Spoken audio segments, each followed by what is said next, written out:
Oke, Assalamualaikum warahmatullahi wabarakatuh. Perkenalkan, nama saya Ren Firmansyah, BP 18110030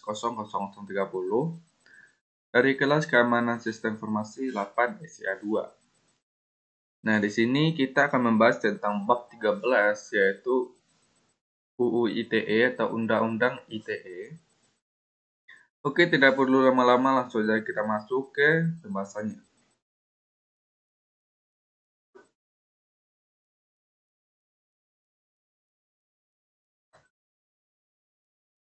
Pertama, Undang-Undang Republik Indonesia Nomor 11 Tahun 2008 tentang Informasi dan Transaksi Elektronik. Nah, di sini ada beberapa pasal. Sekarang kita bahas dulu yang pasal satunya, yaitu informasi elektronik adalah satu atas kumpulan data elektronik termasuk tetapi tidak terbatas pada tulisan, suara, gambar, peta, rancangan, foto elektronik, data interchange atau EDI, surat elektronik atau surat email, telegram, telex, telekopi, atau sejenisnya, huruf tanda angka kode akses, simbol, atau perforasi yang telah diolah yang memiliki arti atau dapat dipahami oleh orang yang mampu memahaminya. Yang kedua, transaksi elektronik adalah pembuatan hukum yang dilakukan dengan menggunakan komputer, jaringan komputer, dan atau media elektronik lainnya. Ketiga, teknologi informasi adalah suatu teknik untuk mengumpulkan, menyiapkan, menyimpan, memproses, mengumumkan, menganalisis, dan atau menyebarkan informasi. Yang keempat, dokumen elektronik adalah setiap informasi elektronik yang dibuat, diteruskan, dikirim, diterima, atau disimpan dalam bentuk analog, digital, elektromagnetik, optikal, atau sejenisnya, yang dapat dilihat, ditampilkan, dan atau didengar melalui komputer atau sistem elektronik, termasuk tetapi tidak terbatas pada tulisan, suara, gambar, peta, rancangan, foto, atau sejenisnya, huruf, tanda, angka, kode akses, simbol, dan perforasi yang memiliki arti, makna, dapat dipahami oleh orang yang mampu memahaminya. Poin kelima, sistem elektronik adalah serangkaian perangkat dan prosedur elektronik yang berfungsi menyiapkan, mengumpulkan, mengelola, menganalisis, menyimpan, menampilkan, mengumumkan, mengirimkan, dan atau menyebarkan informasi elektronik. Nah, ini yang tentang pasal 1.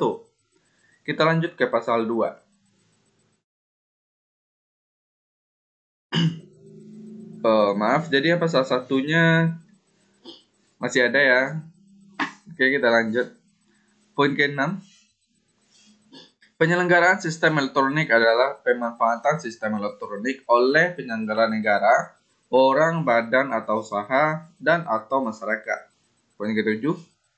Jaringan sistem elektronik adalah terhubungnya dua sistem elektronik atau lebih yang bersifat tertutup ataupun terbuka. Poin ke-8.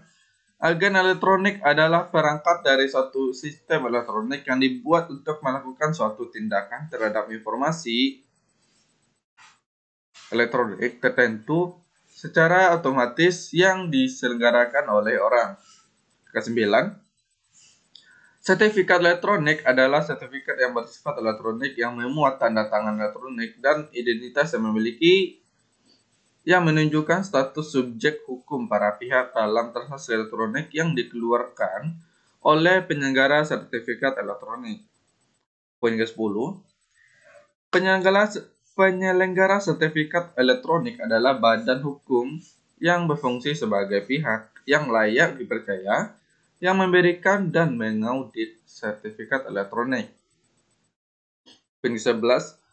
Lembaga sertifikasi keandalan adalah lembaga independen yang dibentuk oleh profesional yang diakui disahkan dan diawasi oleh pemerintah dengan kewenangan mengaudit dan mengeluarkan sertifikat keandalan dalam transaksi elektronik.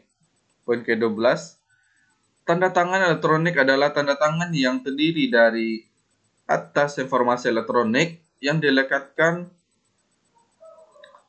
terasosiasi atau terkait dengan informasi elektronik lainnya yang digunakan sebagai alat verifikasi dan autentifikasi.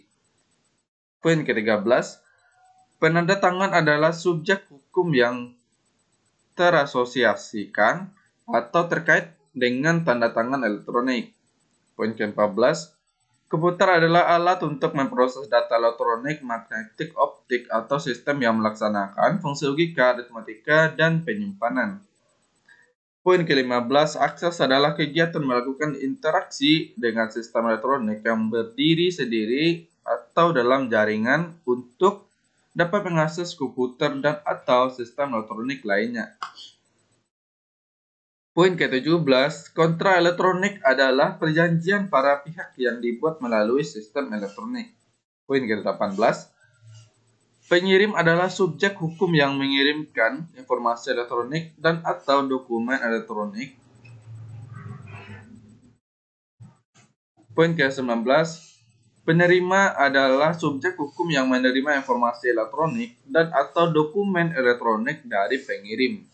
Poin ke-20, nama domain adalah alamat internet penyelenggara negara, orang, badan usaha, dan atau masyarakat yang dapat digunakan dalam berkomunikasi melalui internet yang berupa kode dan susunan karakter yang bersifat unik untuk menunjukkan lokasi tertentu dalam internet. Ke-21, orang adalah orang perseorangan, baik warga negara Indonesia, warga negara asing, maupun badan hukum. Poin ke-22, badan usaha adalah perusahaan perseorangan atau perusahaan persekutuan, baik yang berbadan hukum maupun yang tidak berbadan hukum. Poin ke-13, pemerintah adalah menteri atau penjabat lainnya yang ditunjukkan oleh presiden. Kita lanjut ke pasal 2. Undang-undang ini berlaku setiap orang yang melakukan perbuatan hukum sebagaimana diatur dalam undang-undang ini, baik yang berada di wilayah hukum Indonesia maupun di luar wilayah hukum Indonesia, yang memiliki akibat hukum di wilayah hukum Indonesia dan atau di luar wilayah hukum Indonesia dan merugikan kepentingan Indonesia. Itu yang pasal kedua. Kita lanjut. Pasal ketiga.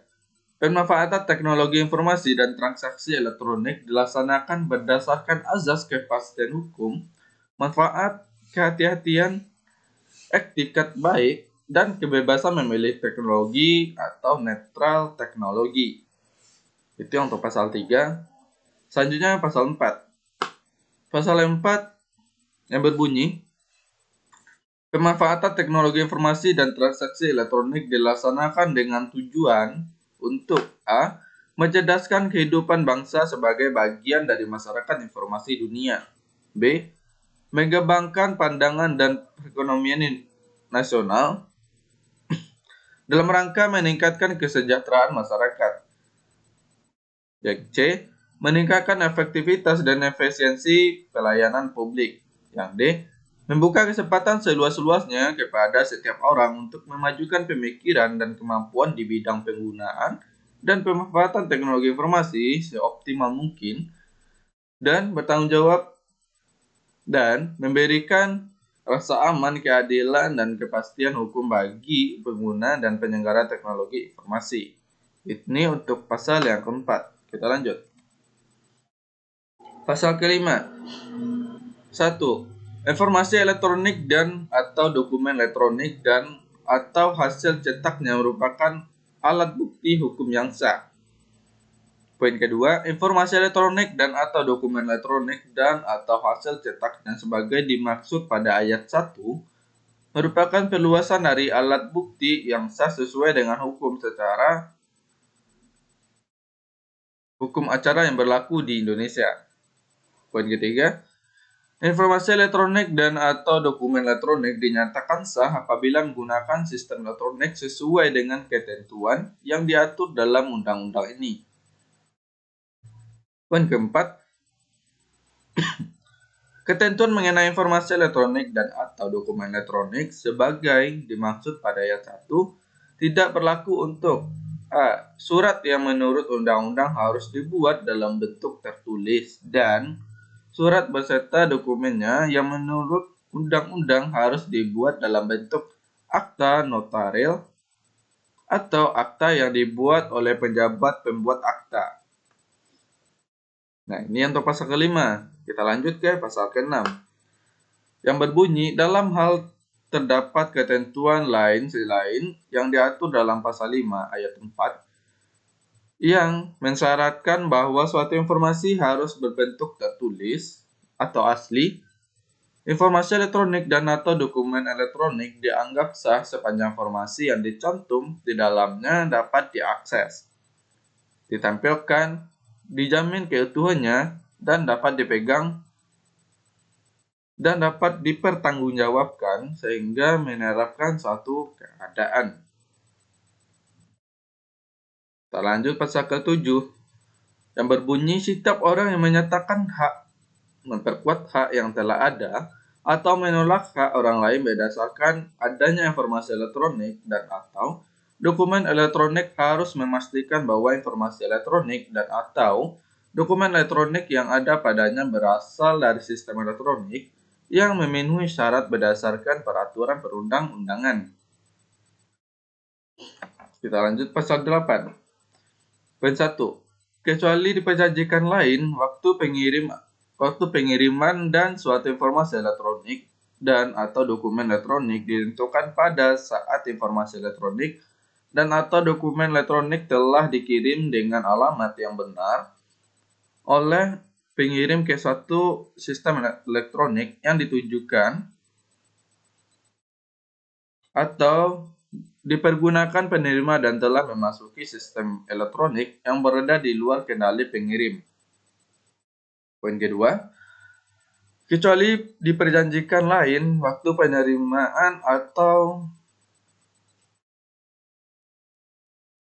penerimaan suatu informasi elektronik, dokumen elektronik, dan ditentukan pada suatu informasi elektronik dan atau dokumen elektronik memasuki sistem elektronik di bawah kendali penerima yang berhak.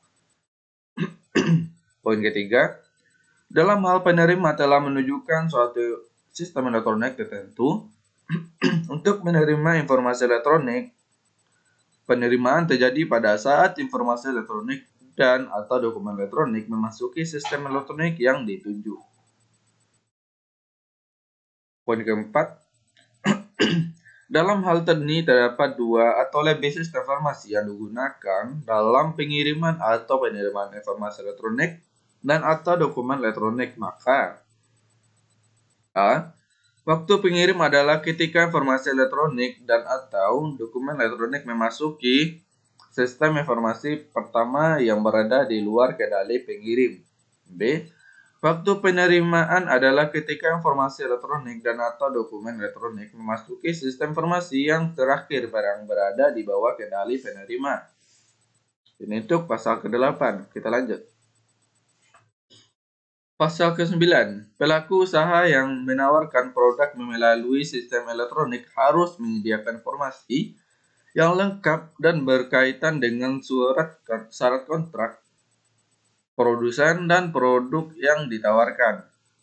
Pasal ke-10. Setiap pelaku yang melanggar transaksi elektronik dan dapat disertifikasi oleh lembaga sertifikat keandalan. Poin kedua, ketentuan mengenai pembentukan lembaga sertifikat keandalan sebagai dimaksud pada ayat 1 diatur dengan peraturan pemerintah. Pasal ke-11 yang berbunyi, poin A, tanda tangan elektronik memiliki kekuatan hukum dan akibat hukum yang sah selama memenuhi persyaratan sebagai berikut. A. Dapat pembuatan tanda tangan elektronik terkait hanya kepada penanda tangan. B. Dapat pembuatan tanda tangan elektronik pada saat proses penandatanganan elektronik hanya berada dalam kuasa penandatangan. C. Segala perubahan terhadap tanda tangan elektronik yang terjadi setelah waktu penandatanganan dapat diketahui. Yang D. Segala perubahan terhadap informasi elektronik yang terkait dengan tanda tangan elektronik tersebut setelah waktu penandatanganan dapat diketahui. Yang E. Terdapat cara tertentu yang dipakai untuk mengidentifikasi siapa penandatangannya dan terdapat cara tertentu untuk menunjukkan bahwa penandatangan telah memberikan persetujuan terhadap informasi elektronik yang terkait. Oke, kawan-kawan. Hanya sekian yang dapat saya jelaskan. Kalau misalkan dari cara penyampaian saya ada yang kurang jelas atau ada yang salah, saya minta maaf. Karena di sini saya masih belajar.